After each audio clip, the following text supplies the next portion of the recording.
Hello, so today we are going to make this top. So, which was this before? So, you know that I create all my clothes, I try to create them with something that I already own.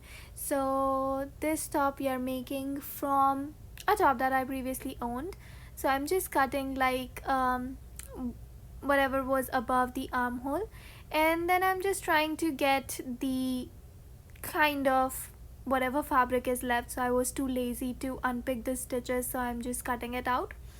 After that we are just going to make sure that we have two identical rectangle pieces, so just cut the extra off from the top, from the front actually, yeah.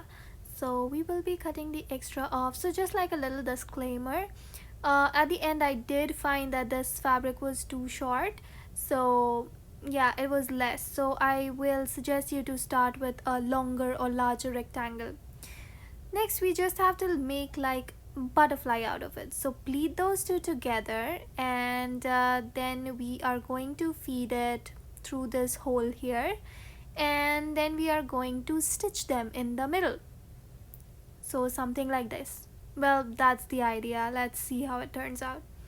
Yeah, so let's see it one more time. You need to just pleat it and then just kind of crisscross in the middle, and then we are going to stitch it. Yeah. Okay, so from the remaining part of the top we have to make the back part and the straps. So I'm just going to cut the extra pieces, the extra fabric out, and just trying to make a rectangle out of it which fits my bag.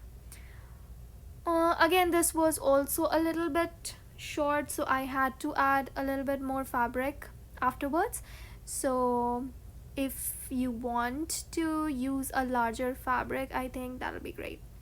I always do a crisscross or a zigzag stitch with all my fabrics and pieces so that I don't have any frayed edges.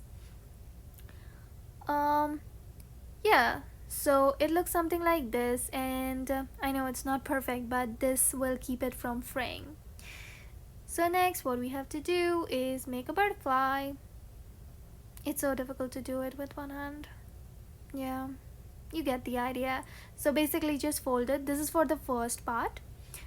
Just fold it and then stitch it, and keeping like a little bit of a hole in the between to feed the other fabric through. Make sure that you iron all the pieces out. It just makes it simpler to stitch and makes it look so much more professional. So I do this with all the pieces that I cut and zigzag stitch. So next we are just going to stitch those two parts together, and keeping like a keyhole in between, right? Okay, then it's done. So it looks something like this.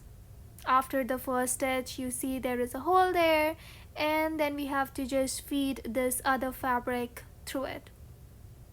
Sorry, I was recording from the other hand. It's just so difficult to do it from one hand.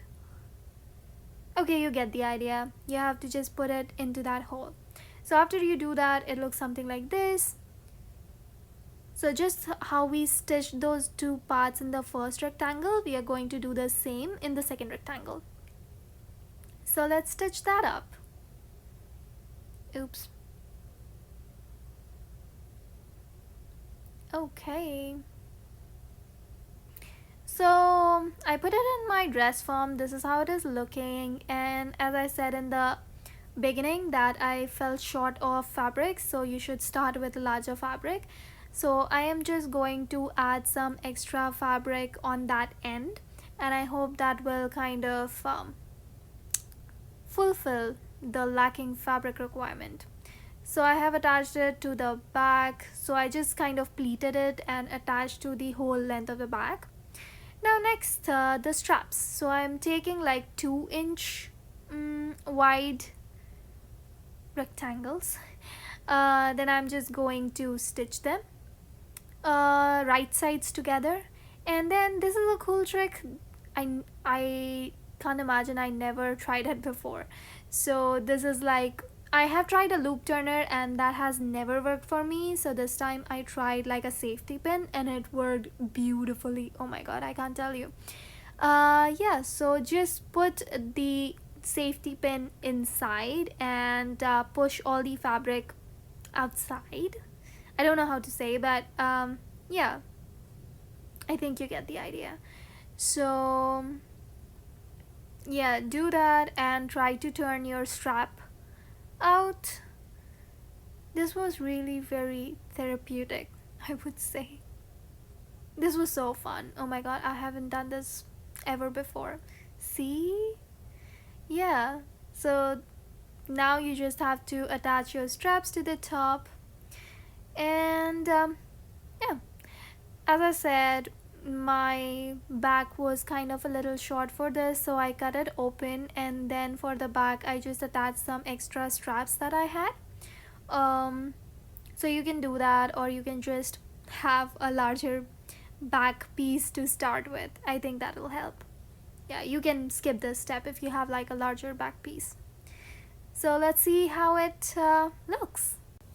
To be honest, I really like how it turned out, and it is pretty easy to make. You do have to, have a few tries to actually see your fit. Apart from that, yeah, I really enjoyed making it. I hope you like it.